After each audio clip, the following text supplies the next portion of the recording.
ನಮಸ್ತೆ ವೀಕ್ಷಕರೇ, ನನ್ನ ಚಾನಲ್ಗೆ ನಿಮಗೆಲ್ಲರಿಗೂ ಸ್ವಾಗತ. ಇವತ್ತಿನ ರೆಸಿಪಿ ಪ್ರಾನ್ಸ್ ಕರಿ ಕರಾವಳಿ ಸ್ಟೈಲ್ನಲ್ಲಿ ಮಾಡ್ತಾಯಿದ್ದೀನಿ. ಪ್ರಾನ್ಸ್ ಮಸಾಲ ಅಂತಲೂ ಹೇಳ್ಬೋದು. ಇದನ್ನು ಕರಾವಳಿಯಲ್ಲಿ ಚಟ್ಲಿ ಗಸಿ ಅಂತ ಹೇಳ್ತಾರೆ. ತುಂಬಾ ರುಚಿಯಾಗಿರುತ್ತೆ, ತುಂಬಾ ಸಿಂಪಲ್ ಕೂಡ ಮಾಡೋದು. ಬನ್ನಿ ಹೇಗೆ ಮಾಡೋದು ಅಂತ ನೋಡೋಣ. ನಿಮಗೂ ಸೀ ಫುಡ್ ರೆಸಿಪೀಸ್ ಇಷ್ಟ ಇದ್ದರೆ ಈ ಕೂಡಲೇ ಲೈಕ್ ಮಾಡಿ. ನನ್ನ ಚಾನಲ್ನ ಇನ್ನೂ ಸಬ್ಸ್ಕ್ರೈಬ್ ಮಾಡ್ಕೊಂಡಿಲ್ಲ ಅಂದರೆ ಕೆಳಗಡೆ ಕಾಣಿಸ್ತಾ ಇರೋ ರೆಡ್ ಕಲರ್ ಸಬ್ಸ್ಕ್ರೈಬ್ ಬಟನ್ನ ಕ್ಲಿಕ್ ಮಾಡಿ. ಬನ್ನಿ ಸ್ಟಾರ್ಟ್ ಮಾಡೋಣ ರೆಸಿಪಿನ.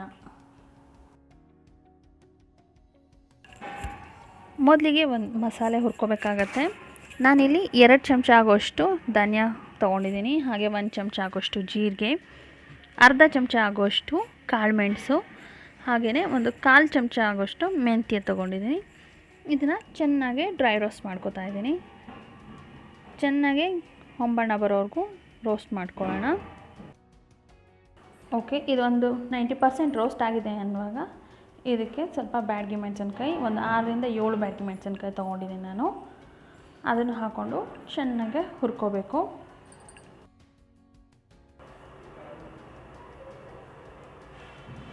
ಈಗ ಮಸಾಲೆ ಎಲ್ಲ ಚೆನ್ನಾಗಿ ರೋಸ್ಟ್ ಆಗಿದೆ. ಇಷ್ಟಾದರೆ ಸಾಕು. ಇದನ್ನು ಕಂಪ್ಲೀಟಾಗಿ ತಣ್ಣಗಾಗಿ ಬಿಟ್ಬಿಡೋಣ. ತಣ್ಣಗಾದ ನಂತರ ಈಗ ಒಂದು ಮಿಕ್ಸಿ ಜಾರ್ಗೆ ಒಂದು ಈರುಳ್ಳಿನ ಈ ರೀತಿ ಹಚ್ಚಿಟ್ಕೊಂಡಿದ್ದೀನಿ, ಅದು ಹಾಕೋತಾ ಇದ್ದೀನಿ.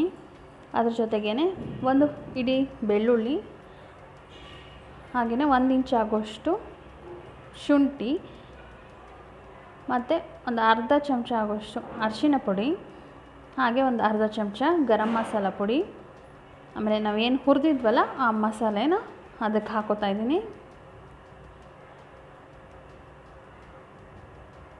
ಅದ್ರ ಜೊತೆಗೇ 1.5 ಕಪ್ ಆಗೋಷ್ಟು ತೆಂಗಿನಕಾಯಿ ಹಾಕೋತಾ ಇದ್ದೀನಿ.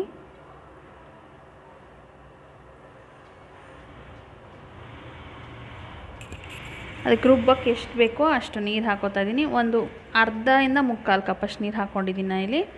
ಹಾಗೆ ಒಂದು ಚಿಕ್ಕ ಪೀಸಷ್ಟು ಹುಣಸೆಹಣ್ಣು, 1 ಟೊಮ್ಯಾಟೊ ಹಾಕೋತಾ ಇದ್ದೀನಿ. ಹುಣಸೆಹಣ್ಣು ಜಾಸ್ತಿ ಹಾಕೋದು ಬೇಡ, ಸ್ವಲ್ಪ ಹಾಕಿದ್ರೆ ಸಾಕು. ಇದನ್ನು ಚೆನ್ನಾಗಿ ನುಣ್ಣಗೆ ರುಬ್ಕೋಬೇಕಾಗುತ್ತೆ.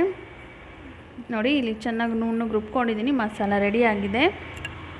ಈಗ ರುಬ್ಬಿಟ್ಟಿದಂಥ ಮಸಾಲೆನ ಒಂದು ಪಾತ್ರೆಗೆ ಹಾಕೋತಾ ಇದ್ದೀನಿ. ಚೆನ್ನಾಗಿ ನುಣ್ಣಗೆ ರುಬ್ಕೊಂಡ್ರೆ ಸಾರು ತುಂಬ ಚೆನ್ನಾಗಾಗುತ್ತೆ. ಅದ್ರ ಜೊತೆಗೇ ಒಂದು ಈರುಳ್ಳಿನ ಹೀಗೆ ಸಣ್ಣ ಸಣ್ಣದಾಗಿ ಹಚ್ಚಿಟ್ಕೊಂಡಿದ್ದೀನಿ. ಒಂದು 2 ಹಸಿಮೆಣಸಿನ್ಕಾಯಿನೂ ಹಚ್ಚಿಟ್ಕೊಂಡಿದ್ದೀನಿ. ಅದನ್ನು ಇದಕ್ಕೆ ಹಾಕ್ಕೊಂಡು ನೀರು ಎಷ್ಟು ಬೇಕೋ ಅಷ್ಟು ನೋಡಿಕೊಂಡು ಮಿಕ್ಸ್ ಮಾಡ್ಕೊತಾ ಇದ್ದೀನಿ. ಇದ್ರ ಜೊತೆಗೇ ರುಚಿಗೆ ತಕ್ಕಷ್ಟು ಉಪ್ಪು ಹಾಕ್ಕೊತಾ ಇದ್ದೀನಿ. ನಾನಿಲ್ಲಿ ಒಂದು 2 ಚಮಚ ಆಗೋಷ್ಟು ಉಪ್ಪು ಹಾಕ್ಕೊಂಡಿದ್ದೀನಿ. ಚೆನ್ನಾಗಿ ಮಿಕ್ಸ್ ಮಾಡ್ಕೊಳ್ಳೋಣ.